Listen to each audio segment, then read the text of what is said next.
Hi, welcome back to my channel. My name is Laura. It's Friday, so I'm doing my Friday reads and my Take Down My TBR. So I'm just going to share one book that I finished, so I will have my old self do my review.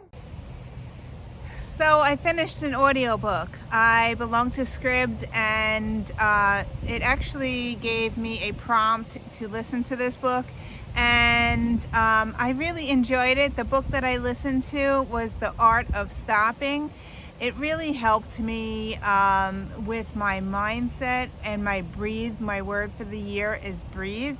It makes you stop and think and enjoy the things around you. So really enjoyed listening to this. I did bike rides while listening to it. I also did some walking, and it's very mindful and very positive messages. I've been stopping and listening to the birds sing, and I've been stopping and looking around for animals, and I'm really enjoying just stopping, breathing, and just that. Really enjoying it. Actually, I'm sitting outside videotaping. It's 70 something degrees right now. It's beautiful. We've had hot and humid for the last couple of days, but today it's breezy. It's actually enjoyable to sit outside. So I am sitting in the yard, and I figured I would videotape my review.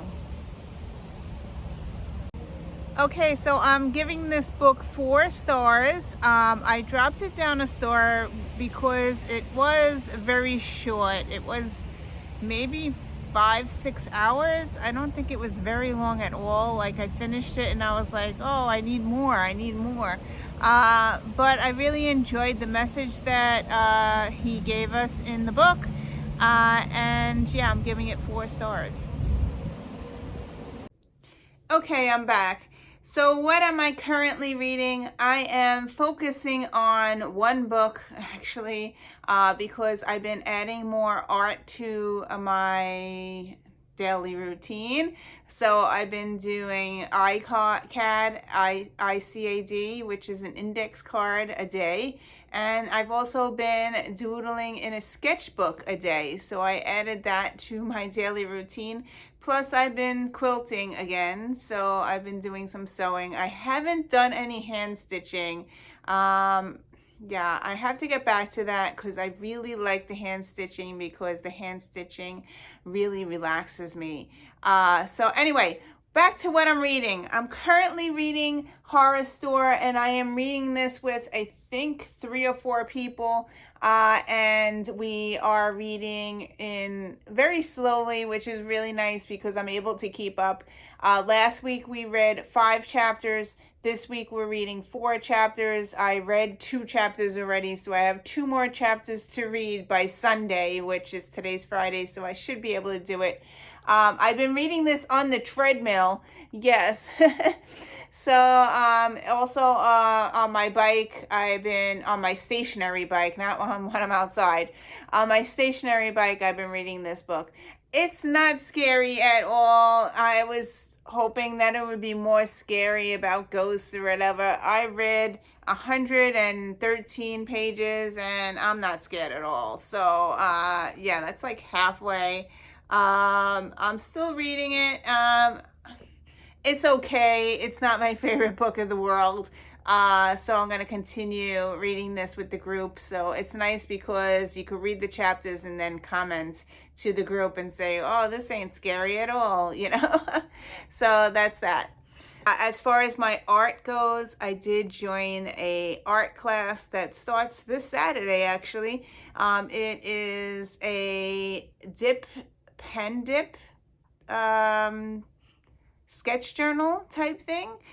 So I bought all the supplies. I'm hoping my supplies arrive before tomorrow. I'm hoping they arrive today so I can participate in the class, which is a class that I paid for tomorrow. So that's that. And I'm going to continue my ICAD, and that's it. So Anyway, let's get to my breakdown, my TBR. I did get a few comments, so when I get to those books, I will let you know if I'm keeping it or not. I'm going to try to go as fast as I can through these books, and let's get to it. Okay, on to pile 1, which is 1 through 10. So I'm going to go through each book, and if I don't know what I'm going to do with it, I will read the first page. Otherwise, yeah, or if someone commented, I will let you know. All right, so the first 2 books is a series. So I believe that Altered is book 1 and Erased is book 2, I hope. I am going to read the first page of this one because I have no idea. So I'm going right to chapter 1. For most of the last 4 years, I wasn't allowed in the lab, but that didn't stop me from sneaking down there. And while I no longer needed to wake at midnight in order to visit the boys, my internal clock was still fully tuned to the schedule. I sat on the edge of my bed, rubbing the sleep from my eyes, bare feet rooted to the hardwood floor. Moonlight crept through the window, the shadows from the maple trees sliding this way and that. Dad had asked for my help in the lab 8 months earlier, so I could go downstairs anytime I wanted now. But seeing the boys with permission wasn't the same, wasn't as thrilling as sneaking down there in the dark. So it sounds really interesting. I want to know what's going on. It's, I think, dystopian type book. And it's a YA book. I think I want to read more, so I am going to keep both of these and put them on my YA shelf downstairs for my children to read. Let's move on to Falling Kingdoms. Let's see if this is a fantasy book. I don't really like fantasy. So let's see if I can read the first page. Yes, I struggle a lot reading fantasy. The words are hard to read. I can't picture it in my mind. So let's attempt it. If I can't read the first page, it's going. So let's see if it's readable or not for me. Not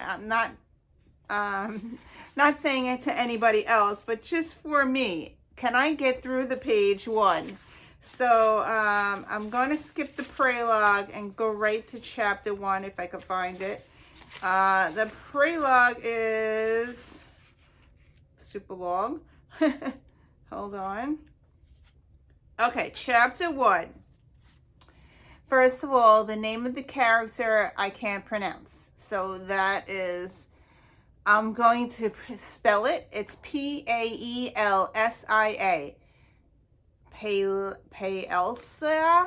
Paelsia. Okay, so that is one thing that I hate, that I can't pronounce the name. But let's see if I can read the paragraph. It starts 16 years later. A life without wine and beauty isn't worth living. Don't you agree, Princess? Aaron slung his arm around Cleo's shoulder as the group of 4 walked along the dusty, rocky county path. They'd been in port for less than 2 hours, and he was already drunk. A fact not unduly startling when it came to Aaron. That's strike 2. The person's drinking, so that's 2. The 3 strikes, I'm getting rid of the book. Okay, let's try to read a little more. Cleo's glance fell on their accompanying palace guard. His eyes flashed with displeasure at Aaron's proximity to the Princess of Aranas. I don't know if I said that right. But the guard's concern wasn't necessary. Despite the fancy jeweled dagger Aaron always wore on a sheath hanging from his belt, he was no more dangerous than a butterfly, a drunk butterfly. So they pronounce the drunk twice. I couldn't agree more, she said, lying only a little. Are we almost there? Mira asked.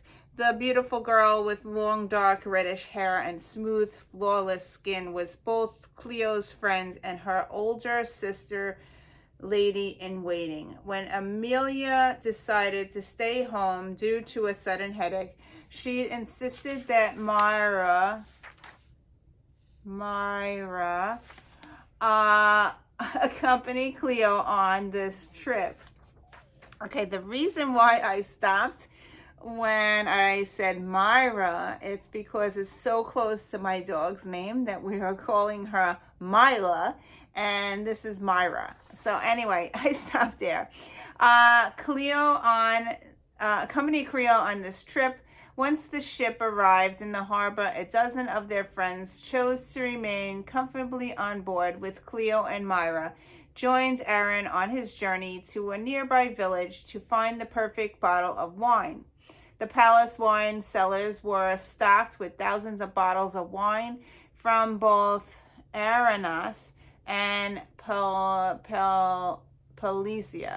But Aaron had heard of a particular vineyard whose output was supposedly unparalleled. At his request, Cleo booked one of her father's ships and invited many of their friends on the trip to Palesia, expressly in search of his ideal bottle. Okay, so I stumbled a few times. I don't like the drinking. The names are going to drive me crazy. I'm sorry to say I'm going to donate this book. So, yeah. Sorry, I just can't get through things like that. Anyway, let's go on to the next one. The Shadow Society. So, yeah. So, what is this one about? I have no idea.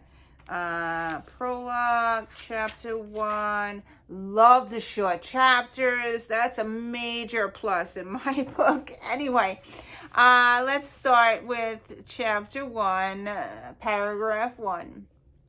My first day back at Lakebrook High seemed innocent enough. I walked toward the beginning of my junior year in a fine spirit, scuffing my combat boots along the hot pavement. I was happy for a simple reason. For once, I wouldn't be the new girl and I had friends.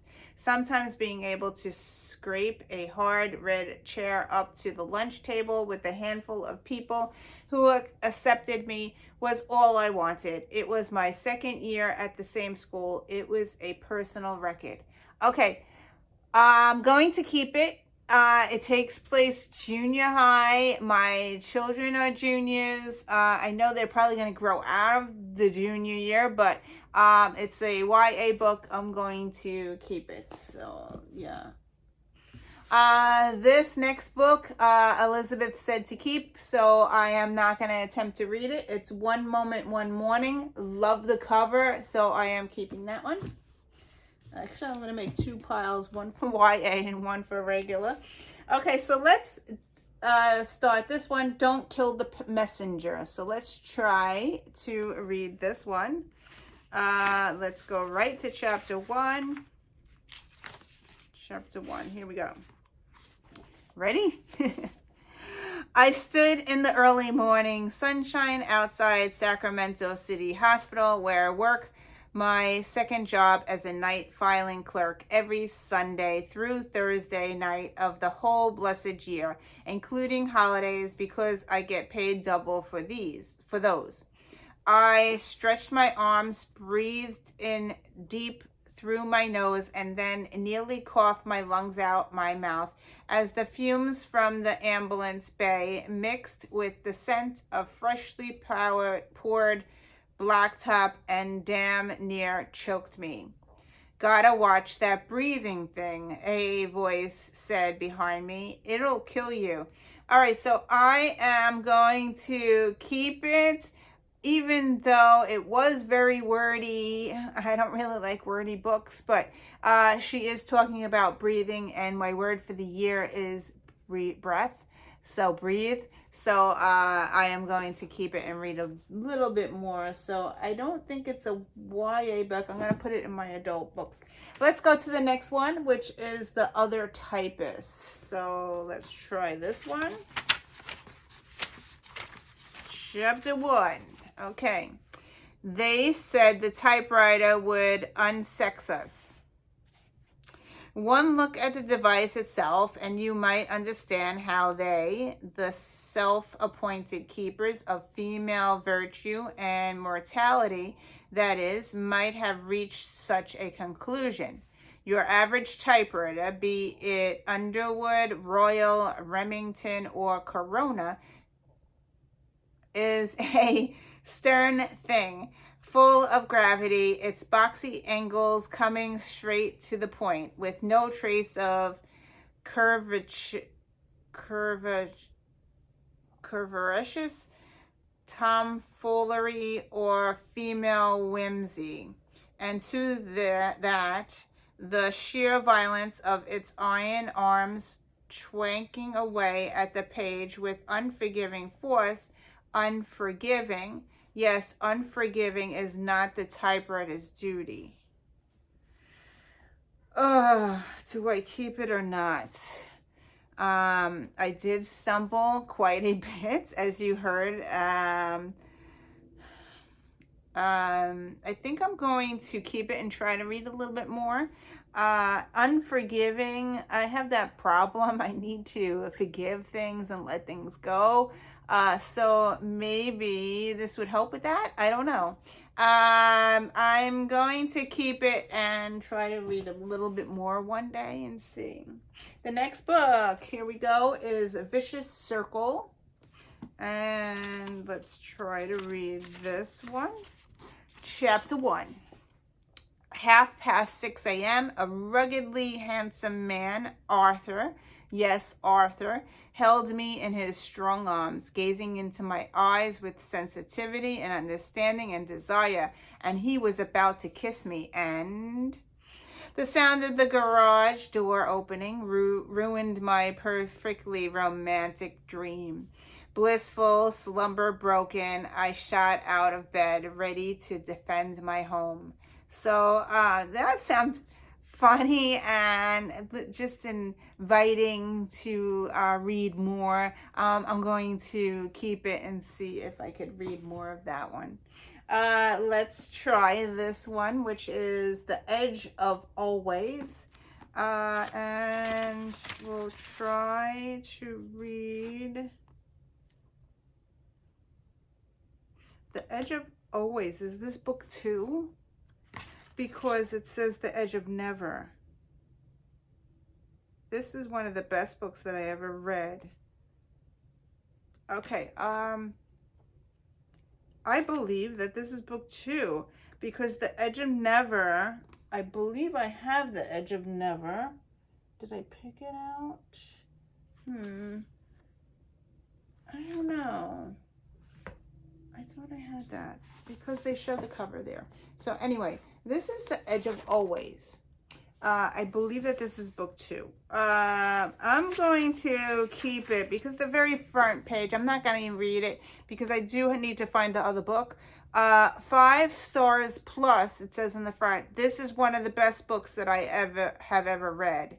So yeah, I'm going to keep it and not even attempt to read it, but I have to look it up to see if it's book 2 or not. Let's try Married, and this is book 10 of my 50. So let's try Married, A Fine Predicament. So let's see. Chapter 1, The Worry. It's called The Worry. As the mother of daughters, some of them still unmarried, I noticed that I was reading the wedding announcements with an indecent amount of attention. I read descriptions of weddings of people I didn't know and would never know, as if hidden in the lines were a secret code that, if I could decipher, would bring my children to their own marriages. Beneath my fascination, I found envy lurking. I thought of myself as a lighthouse standing on the shore, flashing my beam across a stretch of dark ocean, attempting to guide their ships into the safe harbor. This was particularly absurd because I know as well as the next person that marriage is just the beginning of the story. Afterwards comes the plot, the work, the place where shipwrecks occur routinely. I know better than to think that marriage is the only or right path to happiness, and that I felt anxiety. What would become of them? My anxiety irritated my daughters, of course. It irritated me. This sounds very interesting. I want to read more. Actually, now I want to read more. I'm going to keep it, and yeah, I'm going to keep this one. So that sounds interesting. We are moving on to the next pile of 10 through 20. Okay, here we go. The next one is, it's Broken Juliet and Bad Romeo, and Bad Romeo is book 1, I believe. So let's try to read this. Chapter 1, Together Again Too Soon. Present day, New York City. Love that part. The theater, first day of rehearsal. I rush down the crowded sidewalk and a nervous sweat has broken out in all my most unglamorous places. I hear my mother's voice inside my head. A lady doesn't sweat, Cassie. She glows. In that case, Mom, I'm glowing like a pig. Anyway, I never claimed to be a lady. I tell myself I'm glowing because I'm running late, not because of him. Tristan, my roommate, life coach, is convinced I've never gotten over him, but that's crap. I'm so over him. I've been over him for a long time. So first, it takes place in New York City. It sounds funny. Actually, I was giggling a little bit, as you can tell. And I use the word crap all the time because I try not to curse. So I use the word crap.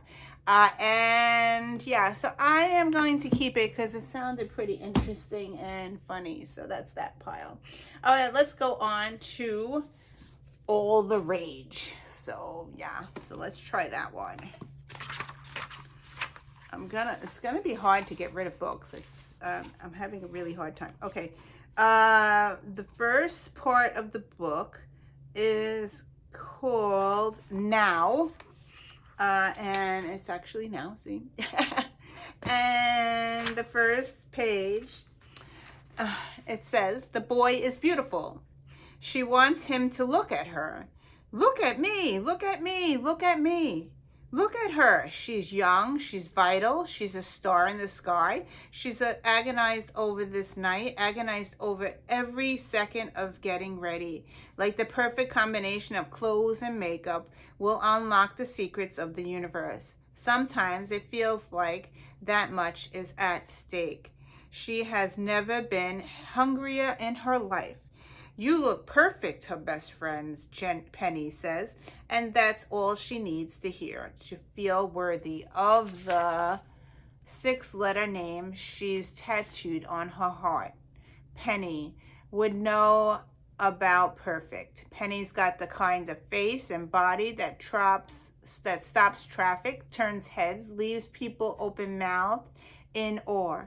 The kind of pretty that makes you prettier just by being close to it, and she's always close to it because they're close. Secret keeping close. This sounds very fun to read. I am going to put it on my YA shelf downstairs, so I'm going to keep it. So that's that. I told you I'm going to have a hard time. This is not a test. Very hard time getting rid of books. This is the same author as the one I just read, so I am going to keep it because I want to try to read more of that author. So let's try to read Saturn Run. So let's see. I believe this is could this be science fiction? All right, let's see. This takes place in the future. Okay. Chapter 1, February 9, 2066. So the future. From 10 kilometers out, the sky survey observatory looked like an oversized beer can. Yellow-white sunlight glittered from the can's outward side, while the other half was a shifting funhouse reflection of the pale blues and peery cloud streaks of the earth, 1,000 kilometers below. I have a feeling I have a signed copy, but no, I don't. I don't have a signed copy. I thought maybe I did. I think I got this at BookCon. All right, so I'll read a little bit more. The can was not quite alone. An egg-shaped surface module, human-sized, encrusted with insectile appendages, ports, windows, and cameras, was closing in on it. Storage lockers and canisters surrounded the base of the egg. Had there been any air around it and anything with ears, the faint twang of country music might have been heard vibrating through its ice-white walls. On my ATV is a hustling on down the line, and them tofu critters are looking mighty fine. It is extremely long to read. The paragraph, very descriptive. This was the paragraph. It was like one sentence. Yeah. I'm going to donate this one. That would take me forever to read, so that's going into donation. The next one, A Promise to Cherish. This author I've read before, so I'm not going to attempt it. I loved her writing style, so I'm going to keep it. Put that in here. Let's try this one. The Story of a Beautiful Girl. Let's try it. Let's see. Chapter 1 is called Hiding. It takes place in 1968. The Bride's Request, The Widow, is the name of the chapter. At the end of the night, that would change everything. The widow stood on her porch and watched as the young woman was marched down her front drive and shoved into the sedan. The girl did not fight back, bound and tied as she was, nor did she cry out into the chill autumn rain. So surely the doctor and his attendants thought they had won. They did not know, as the car doors slammed shut, the engine came on, and the driver steered them down the muddy hill toward the road, that the widow and the girl in the back seat had just defied them right under their noses. This sounds really fast-paced, and I'm going to keep it. And I feel like I want to read more like right now. So, yeah, I'm going to keep this one. So that was an interesting one. Now, then this next book, I'm going to keep it because I am a Days While Lives fan. I've been a fan for years. Of course, since COVID, I haven't watched anything, which is really weird because I'm stuck in the house now and I can watch it. But I stopped watching it when Jennifer's daughter left the show. And I was like pissed off, so I stopped watching it then. So, but this is Allison Sweeney, and she is an actress on Days of Our Lives who wrote this. I haven't been able to read it yet, but I am going to keep it. Put that over there. Okay, let's move on to Lock-In and try to read this one. Oh, it's gonna be hard. Chapter 1. My first day on the job coincided with the first day of the Hayden walkout, and I'm not going to lie, that was some awkward timing. A feed of me walking into the FBI building got a fair amount of play on the Hayden news sites and forums. This was not a thing I needed on my first day. Two things kept all of the agora from falling down on my head in outage. The first was that not every Hayden was down with the walkout to begin with. The first day participation was spotty at best. The agora was split into two very noisy warring camps between the walk-out supporters and the Haydens, who thought it was a pointless maneuver, given that Adams Kettering had already been signed into law. I don't know what's going on, but yeah, I want to read more just to figure it out. And yeah, I'm going to keep it. Okay, the next one is, oh, this is the last, this is book 20. And it's The Dark Curiosity. So, yeah. Chapter 1. The air in my crumbling attic chamber smelled of roses and formaldehyde. Beyond the frosted window panes, the rooftops of Shoreditch stretched toward the east in sharp angles, still marked with yesterday's snow, as chimney stacks pumped smoke into an already foggy sky. On nights like these, I never knew what dangers might lurk in the streets. Yesterday morning, a flower girl around my age was found frozen on the corner below.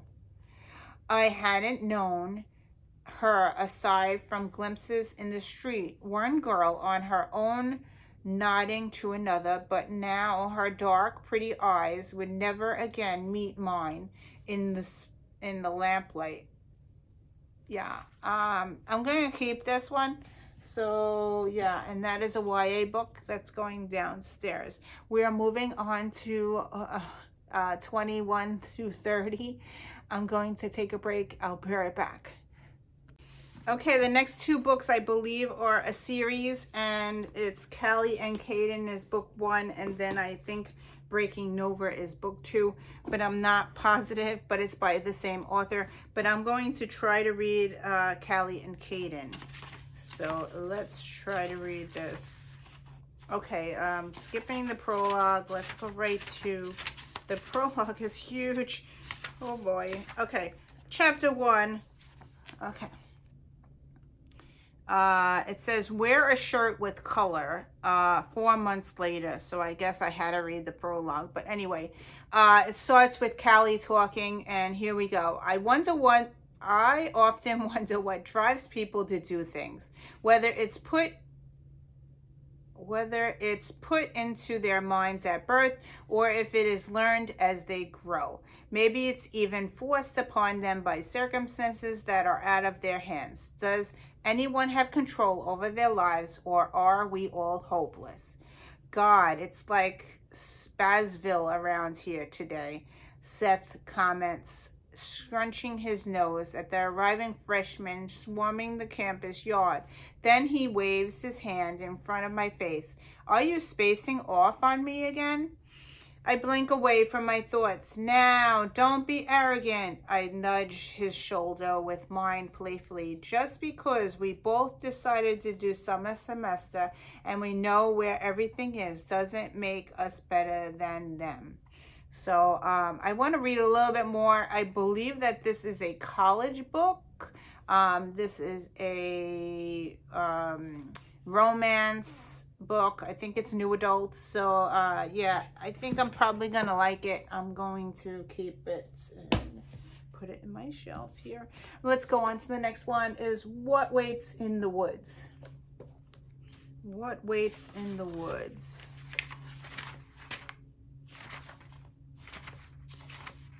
Okay. Recovering Journal, entry 1, and this is just one page. I think it's like a prologue. So let's read this one. There's no question things could have gone differently out there in those woods. One zipper more tightly zipped, 1 foot more carefully placed on a rotting wood plank, and I might not be here today. I might be roaming free instead of sitting locked up in this hole, sucking my every meal through a straw, staring at a padded wall. There might not have been so much bloodshed, or there might have not been even more death. There's no telling how everything might have turned on a chance.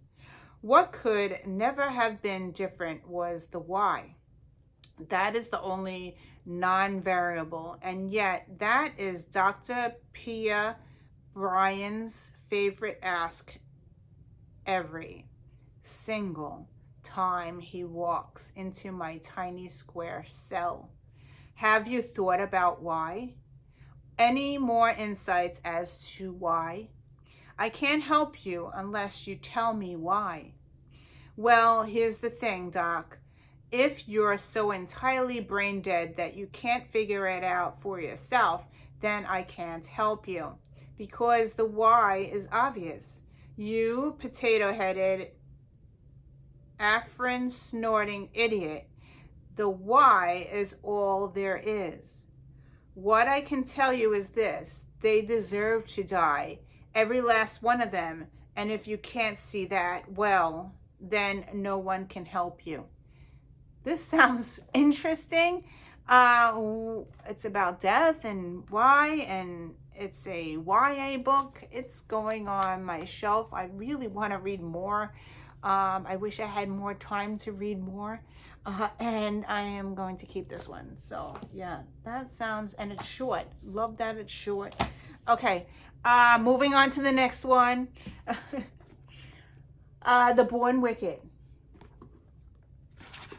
Okay, this one I think is about witches. Yeah, witches. I love witches. So yeah, even though I don't like fantasy books, I like zombies, witches, vampires. I like that, but I don't know. There's some fantasy books that I just don't like. I don't know. Here we go. Chapter 1. Our mother was a witch too, but she hid it better. I miss her. Not a single day goes by that I don't wish for her guidance, especially about my sisters. Yeah, so this is about witches. I want to read more. I'm going to keep it. It's a YA book, I believe. I'm putting it in my children's shelf. So I'm stacking the books. I'm sorting them by YA and adults. So hopefully they'll have more books to read downstairs. The next one's called Faceless. This is another YA. I have a lot of YA. I watched a lot of YouTubers and collected a lot of books for YA. I do enjoy reading YA. I find that they are faster to read for me, and I enjoy them. But it's great for my kids to read YA. So I'm going on a preaching thing here. Let's get back to the book. I am reading Faceless, Chapter 1.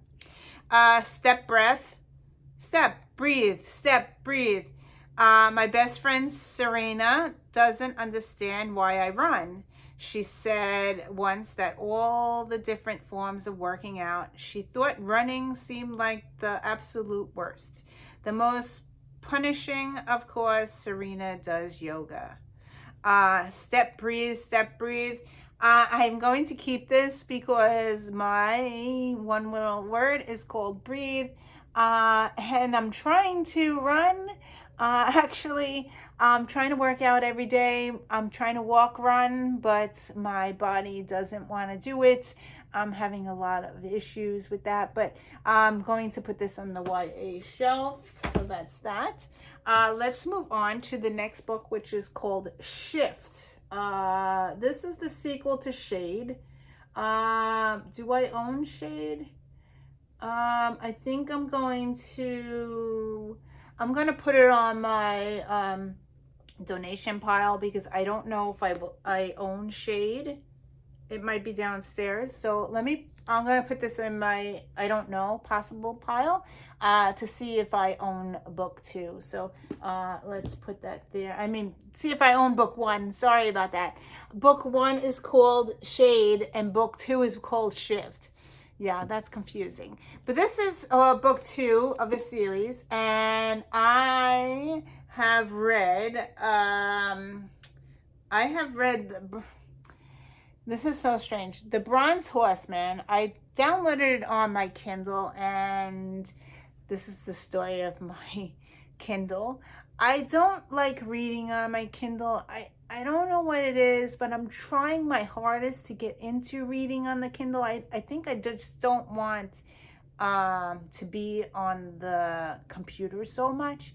But I did start reading the Bronze Horseman, and I did enjoy it. What I read, I enjoyed because I bought the book, and then I just never finished it. But I really enjoyed it. I have to restart it. And this is book 2. So, yeah, I am going to keep this one because I know that I'm going to love the first one if I restart reading it. I do have it on my Kindle. I do own it in physical copy downstairs on my favorite shelf because I did read quite a bit of it already. But if I had to start over again, I'd have to start from the beginning. So I'm going to keep this. Sorry for rambling. Let's go on to the next book. It's called Forbidden. Yes, I have a lot of books that are inappropriate, I guess. This is an inappropriate book. How can something so wrong feel so right? That's what it says on the front. I think it's an inappropriate book.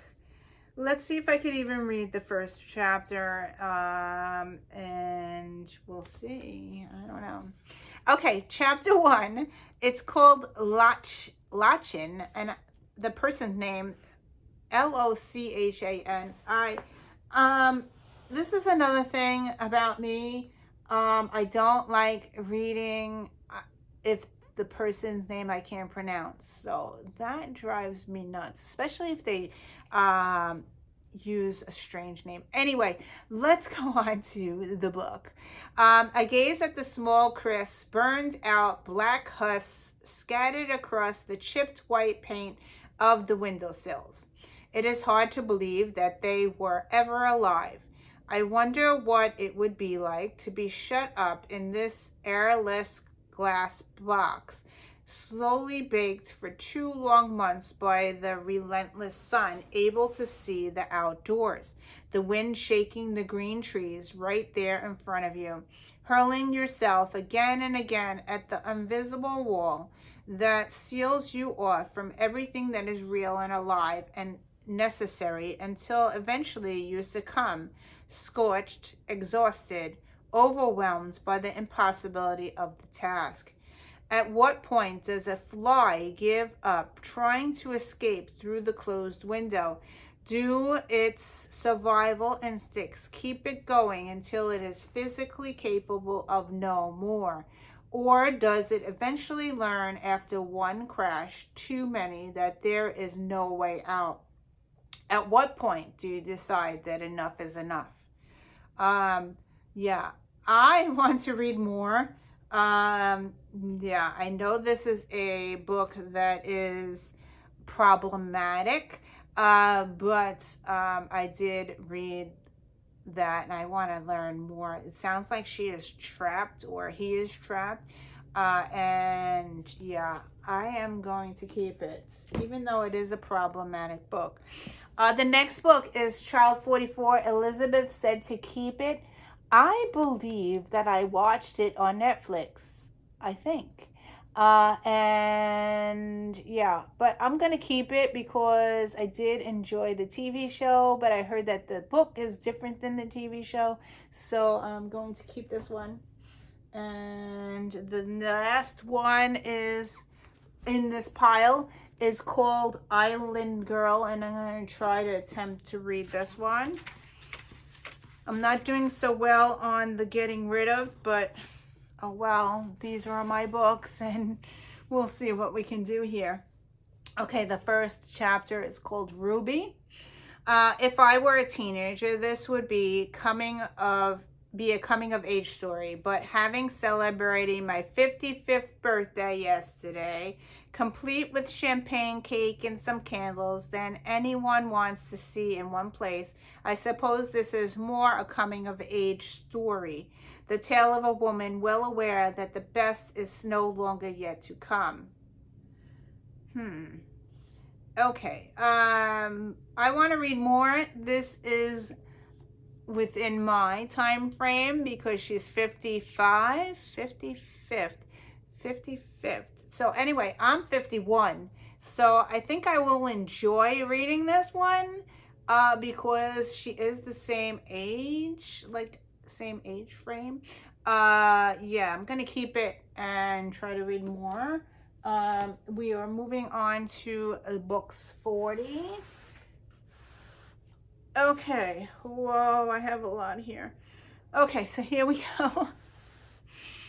The first two are cool. I don't know which one's book one. I wish they would number these stupid things. It's so annoying. You have to look these things up. Anyway, I have Yours to Keep and Exclusively Yours. I'm thinking Yours to Keep is book one. I don't really know. Let's try to read it and see if I like it. Chapter 1. Still as ugly as ever, I see. Sean flipped the bartender the bird and dropped his duffel bag on the floor and next to an empty stool. Runs in the family, cousin. Since they both stood a hair over 6 feet, they were able to exchange a quick hug over the bar, and Kevin thumped him on the back. Damn glad you made it home. Me too. Sean sat on the bar stool and took a long swig of the foamy beer Kevin put in front of him. Sorry I missed your wedding, and Joe's too. We were getting your ass shot in Afghanistan. We won't hold it against you much. Still, can't believe you both found women willing to be your Mrs. Kolaski. What's wrong with them? Kevin flashed him a grin. It's the dimples, man. Woman can't resist them. Too bad for you. We got 'em from Ma, and all you got are blue eyes from the old man's side. Yeah, I love the dialogue. I like reading dialogue because I kind of read it fast. I am going to keep it and read a little bit more. Let's move on to this one, which is Mercy Street. Chapter 1. Here we go. From the top of the jetty to the rocks below was roughly 12 feet, give or take. Not enough to break much more than a few limbs. The man standing at the far edge thought wryly, hardly worth the jump. Not for the first time. He wished he'd had the jetty built higher. Hey, buddy, you there on the jetty? A voice called from the beach. That's private property. The would-be jumper turned to see a man in an Irish knit sweater and jeans picking his way carefully across the rocks, headed straight for him. As he drew closer, the newcomer said, most people aren't aware that the jetty is privately owned. I don't know what the owner wants the liability of having people walking around out there. You are. I try to keep an eye on the place since the owner doesn't seem to. We're just across the street. Never met the guy who owns it. None of us has. Wouldn't know him if I tripped over him. Realtor says he's a real nice guy, though. He jerked a thumb over his shoulder in the direction of the house. Imagine building a place like that and never moving in. I want to read more, so I'm going to keep it. Yeah, let's move on to the next one. It's called The Other Twin. This is about multiples, so I am going to keep it. Yeah, I want to try that one. Darkling, I Listen. Let's see.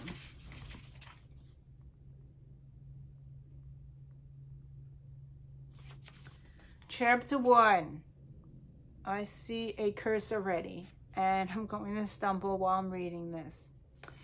Fate was a bitch with a sick penchant for cold-cocking men at the zenith of their careers. Brandon Kyle didn't think too highly of fate, Neither was he inclined to believe the old adage that when God slammed one door, he opened another. When God slammed Dunk Brandon's life and Korea in the toilet, he had not opened another door. He simply flushed and kept flushing every chance he got. Yeah. Should I read more?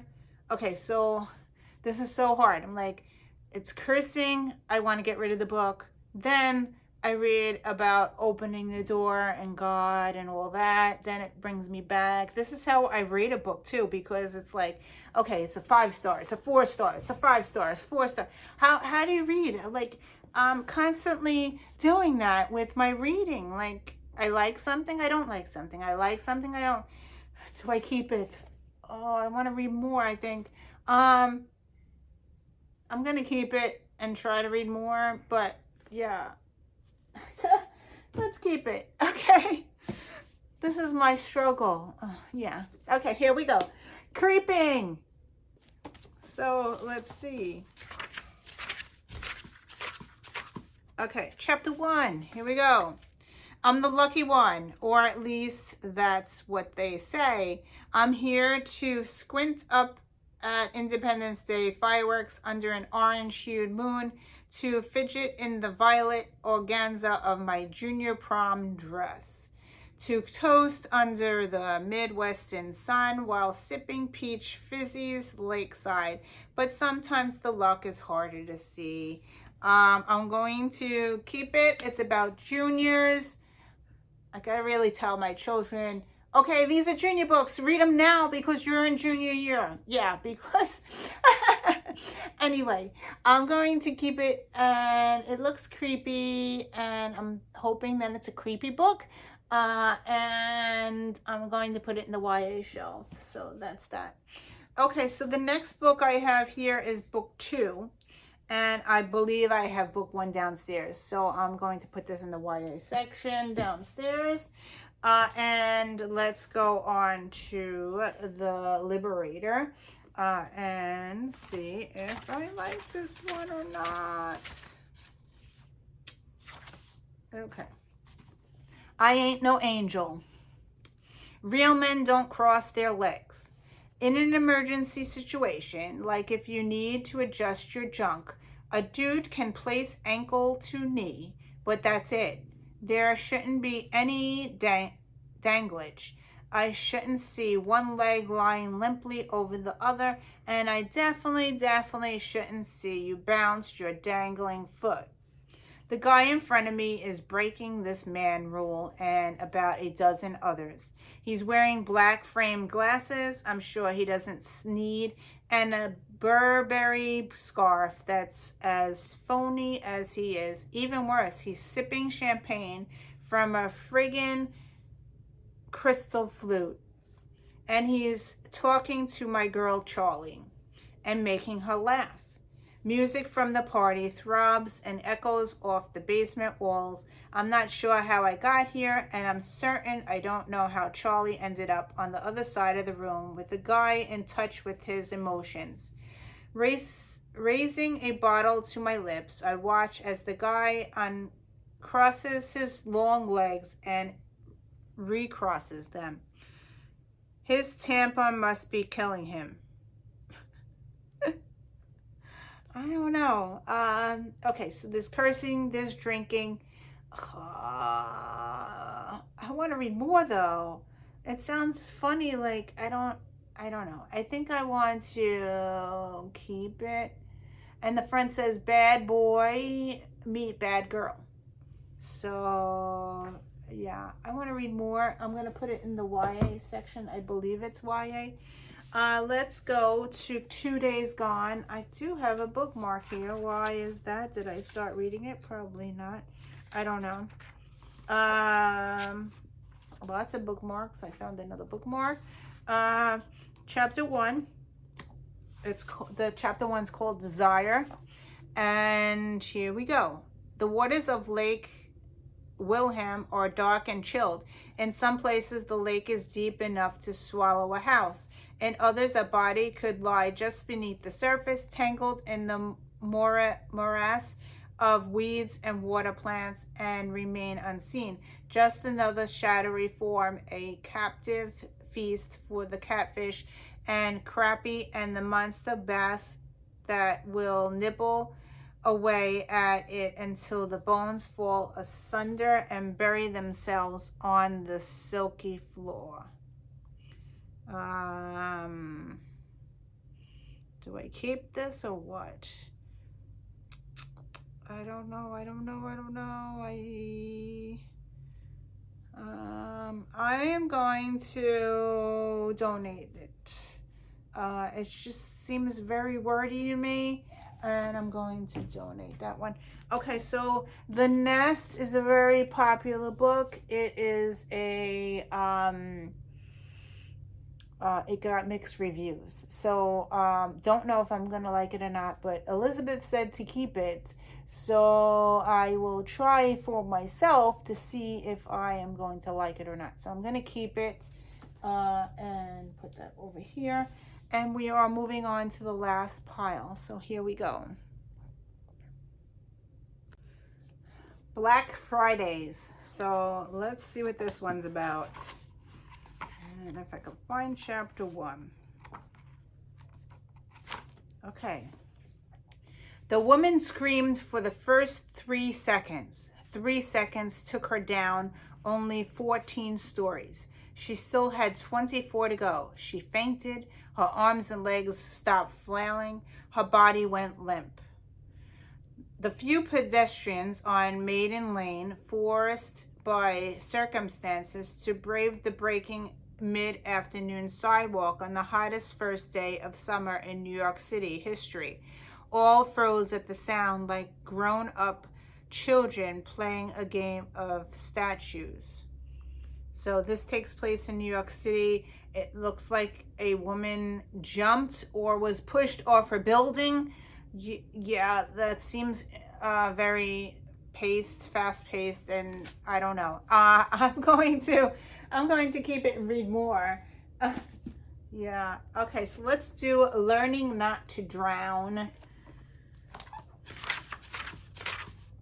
Amalgamants. Okay. Then age 11. So this is told by a little kid. The front door window was broken. I could see the clear, jagged edges that held to the frame. Slowly, I got off my bike, rolled it to the tree next to the house, my hands turning white from gripping the handlebars. I leaned my bike against the trunk, my eyes still on the window. I moved closer, then closer. My shoes crunched the glass on the ground into small pieces, inspecting the shards that clung to the frame. I paused only for a few seconds before I turned the doorknob and walked inside. So I want to know what's inside the house. Why is the window broken? It's told by an 11-year-old kid. Yes, I want to keep it. Okay. Love, water, memory. Chapter 1. He became aware of a commotion behind her, yet it seemed important to keep scanning, searching for something out over the water, toward low mountains, a shift of clouds, a bridge in the distance, familiar, and something else, something that shimmered on the periphery of what? The horizon? Her vision? No, her mind. Something she was looking for. Voices called out, the people behind her, seagulls squeaking from the pier on the right. Just past them, the masts of the tall ships creaked slowly back and forth as though they'd been there forever, only she was just now seeing them. Yeah, this seems like an interesting perspection of stopping and looking around and seeing your environment. And that's what I've been doing lately. I'm going to read more and keep that on. Okay, Lisa Scottolini. I have read her books before, so I'm keeping that one. Let's try this one, which is Vampire Blood. This is a trilogy. And let's see if I could even read it. It says, leaves the reader hungry for more, J.K. Rowling. That's what's, yeah. So, let's see. This is book 1. And should I do an introduction? Ooh. Introductions about spiders. Okay, I've always been fascinated by spiders. I used to collect them when I was younger. I'd spent hours rooting through the dusty old shed at the bottom of our garden, hunting the cobwebs for lurking eight-legged predators. When I found one, I'd bring it in and let it loose in my bedroom. It used to drive my mom mad. Yeah, that would drive me mad. Usually the spider would slip away after no more than a day or two, never to be seen again, but sometimes they hung around longer. I had one who made a cobweb above my bed and stood sentry for almost a month. Going to sleep, I used to imagine the spider creeping down, crawling into my mouth, sliding down my throat, and laying loads of eggs in my belly. The baby spiders would hatch after a while and eat me alive from the inside out. I loved being scared when I was little. When I was 9, my mom and dad gave me a small tarantula. It wasn't poisonous or very big, but it was the greatest gift I'd ever received. I played with the spider almost every waking hour of the day, gave it all sorts of treats, flies and cockroaches and tiny worms. Spoiled it rotten. Then one day I did something stupid. I'd been watching a cartoon in which one of the characters was sucked up by the vacuum cleaner.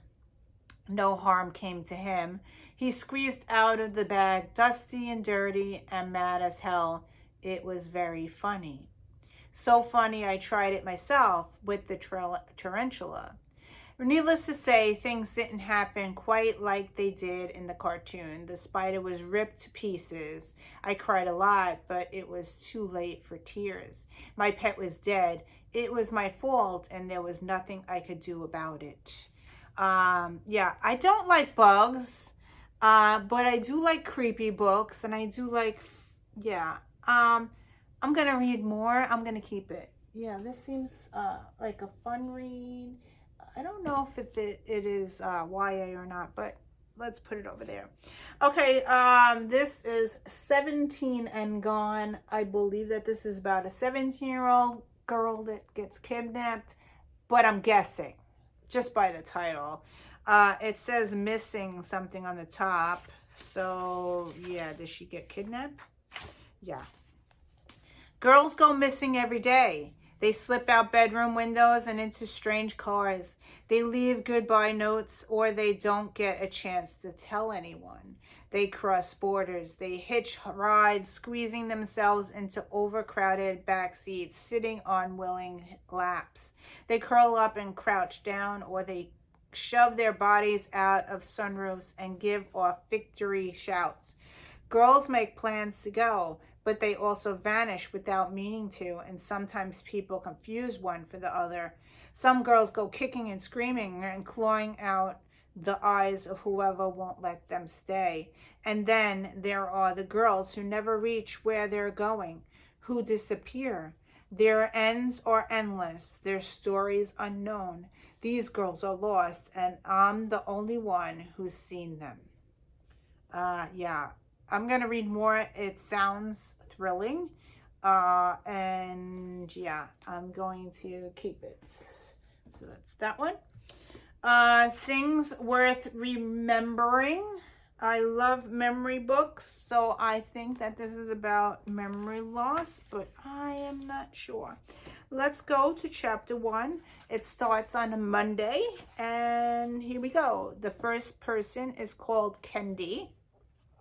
I finished emptying the dishwasher and snapped the door into place, contemplating only one glorious thought. The third Monday of July has finally arrived. For months now, that date has been circled on the colorful rooster calendar hanging in the laundry room. I've anticipated almost as much as I've anticipated next Saturday, the day our only child is to be married. Maisie and our future son-in-law should be here by 6, ready to sit around the kitchen table enjoying good food and the rest that comes from being in the presence of those we love. So yeah, she's having a marriage coming up soon. It sounds interesting. I'm going to read more. I'm going to keep it. All right, so we have 3 books to go, and I am done. What's Left Behind? So let's try this one. Chapter 1. Abby Stone refused to look at her son's photos. If Abby strained her imagination, we could almost convince herself today was like any other Valentine's Day at Briar Rose B&B, a Saturday, a celebration replete with lovers feeding each other chocolate-dipped strawberries and toasting their unions with her best champagne. That nearly 5 hours ago, half the town hadn't followed her home through high winds that rattled her trunk, buffeting snowdrifts and narrowed Hidden Harbor, Maine's shoreline roads.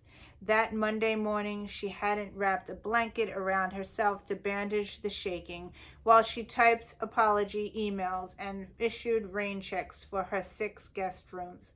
That Sunday afternoon, her only child hadn't died. Ugh. One misstep, and her son's daredevil climb between doorman windows had ended in a 3-story, neck-breaking, heart-stopping plunge to the forgiving ground. Abby's heartbeat fluttered and flared in her throat, and her fingers trembled. She imagined Luke's friends trampling down 3 flights of stairs. She imagined their footfalls and panicked voices echoing in the stairwells. She imagined them finding Luke sprayed in the courtyard and knowing he was already gone. This is about suicide. I don't know.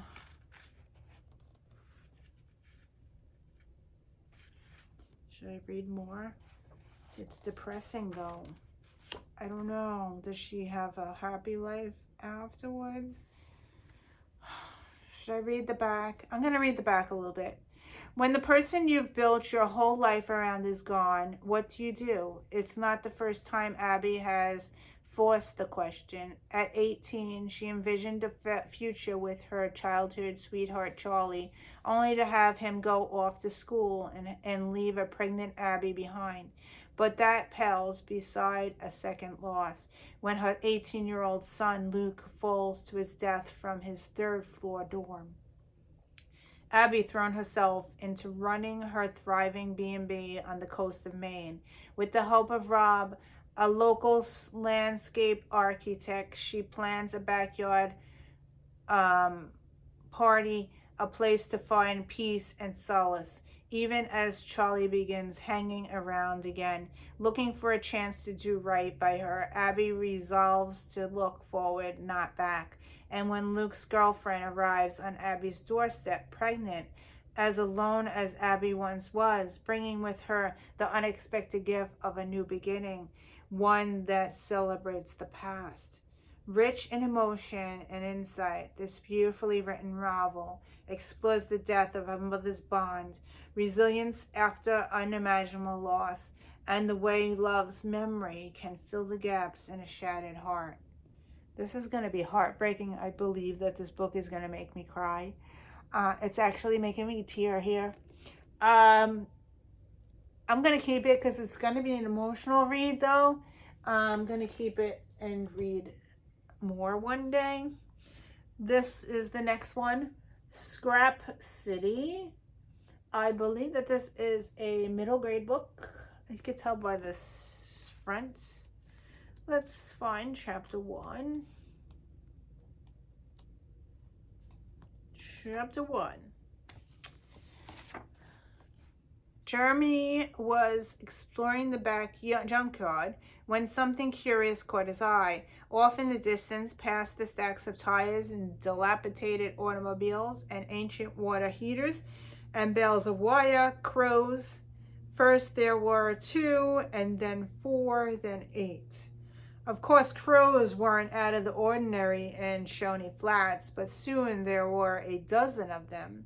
and they were behaving in a way Jeremy had never seen before, swooping and calling excitedly, as though they'd cornered them something they weren't quite sure about, which made Jeremy want to see what it was. So he made his way to the far side of the junkyard, being careful not to walk into the rusty old fenders or mufflers or sheets of metal, doing his best not to lose sight of the great blackbirds. Then, as he found himself in the shadows of sleek gliding wings, the birds, perhaps rattled at the interruption, let out deep, angry caws and took off. So this reminds me of the movie The Birds when I was little. That traumatized me. Yeah. Do I read more? I'm gonna keep it because I do read middle grade for middle grade March. I think it's middle grade March. So yeah, I'm gonna keep it and put it in my middle grade books. And the last book that we have is The Color of Hope. I'm gonna keep it because I'm not even gonna try to read it, but I love the cover. It has triplets on it. I don't know if they're friends or they're triplets, but this is a beautiful cover, and I don't want to get rid of it without reading it. So yeah, I'm gonna keep it. So I'm sorry that this did not work out very well for me this week. I only donated 3 books out of the 50. But there are so many books here that I want to continue reading like right now. It's like these videos are very hard to record because I start reading the chapter and then I don't want to read anything else and I want to read that book right now. Like, it's hard. Anyway, the 3 books that I'm getting rid of is 2 Days Gone, Saturn Run, and The Fallen Kingdoms. So 3 books gone. So thank you for watching. I will continue my journey through. I think we're up to end of the alphabet. We're up to T. We're up to T authors. I think I have S too. I have T, S and T. So S and T for Monday. Thank you for watching, and I will see you in another video. Bye.